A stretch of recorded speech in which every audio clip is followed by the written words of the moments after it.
saya Reza Putri. Kami akan menjelaskan tentang masalah sosial yaitu pernikahan dini. Jadi, pernikahan dini adalah pernikahan yang terjadi pada usia muda, yang sering dipicu oleh faktor budaya, ekonomi, dan pendidikan.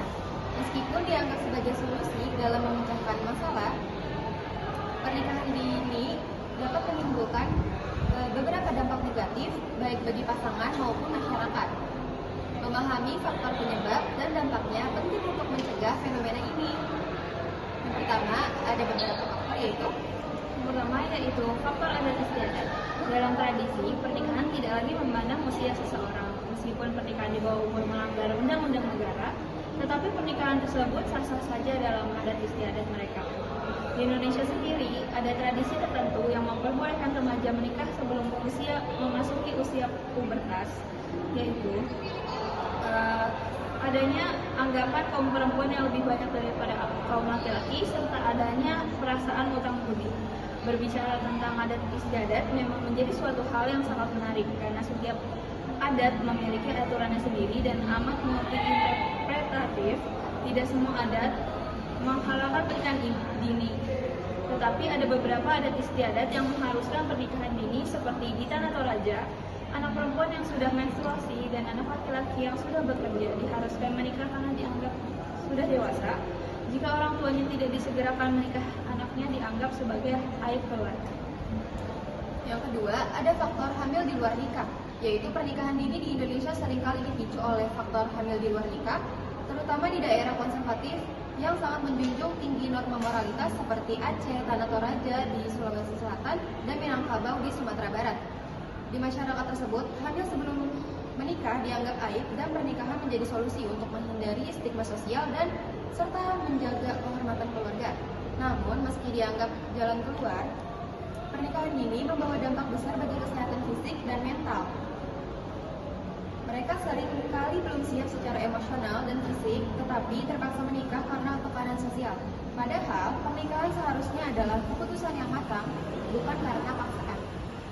Nama saya Sumaira Samali yang akan membacakan faktor selanjutnya, yaitu faktor kemiskinan dan ketidakmampuan ekonomi.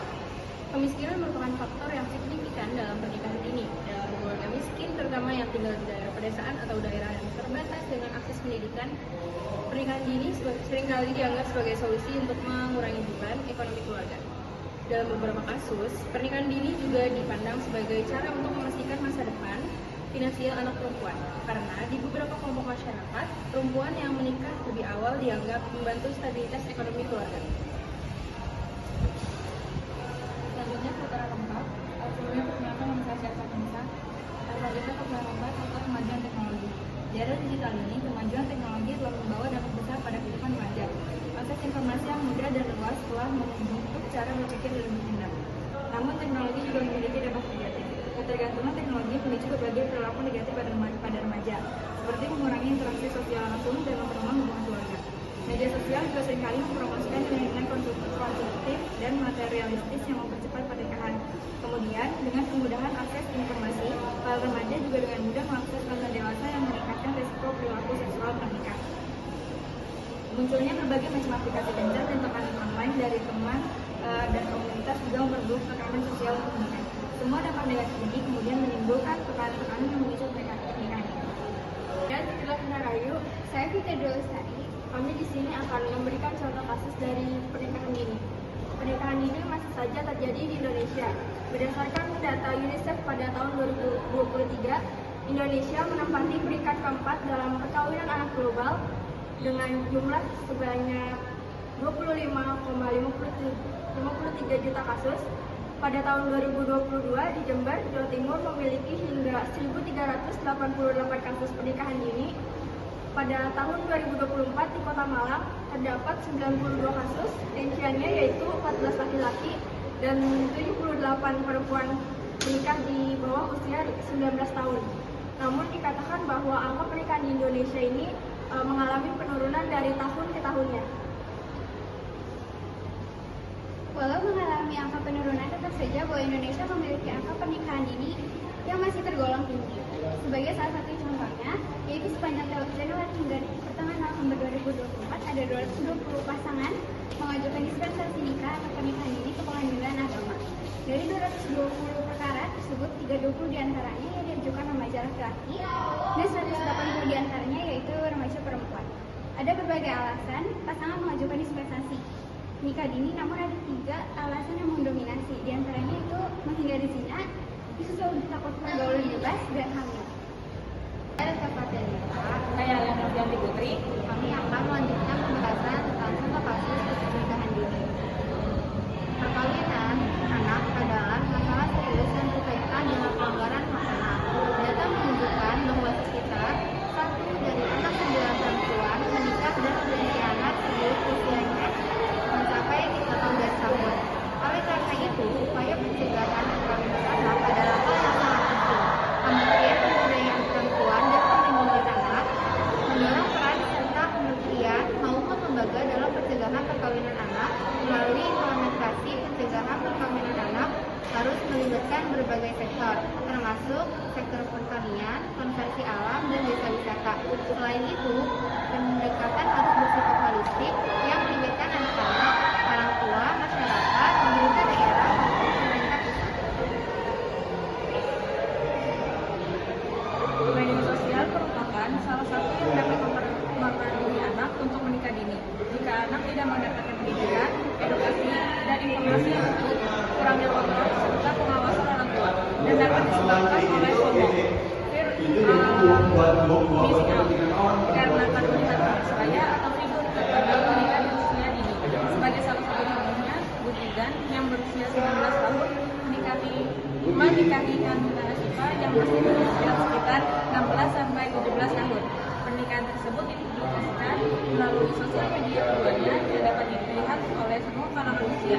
Jika konten yang mereka dilihat oleh anak-anak di bawah umur dapat menyebabkan banyak dampak negatif jika anak-anak tersebut tidak dapat menyaring informasi dengan baik.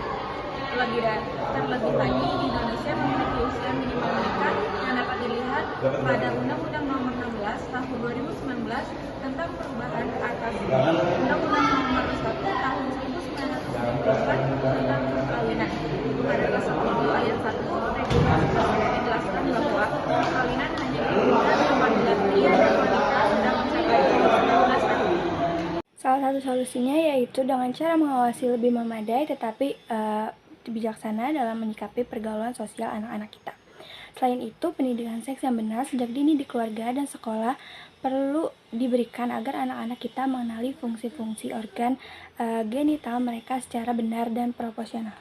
Peningkatan pendidikan menjadi kunci utama dalam mengatasi masalah pernikahan dini. Edukasi seksual dan reproduksi perlu diberikan untuk meningkatkan pemahaman remaja tentang kesehatan reproduksi serta risiko dan konsekuensi dari pernikahan dini. Selain itu, memastikan akses pendidikan dasar hingga menengah atas, terutama bagi anak perempuan, sangat penting untuk membuka peluang masa depan yang lebih baik dan mencegah mereka putus sekolah akibat tekanan sosial atau faktor ekonomi. Dengan pendidikan yang memadai, anak-anak dapat lebih berdaya dalam menentukan pilihan hidup mereka. Solusi selanjutnya adalah pemberian dan pengawasan orang tua kepada anak dalam sisi keislaman. Pemberian ajaran atau pendidikan Islam sangat penting karena di Islam diajarkan untuk menjauhi zina, karena zina adalah salah satu awalan yang menyebabkan terjadinya pernikahan dini.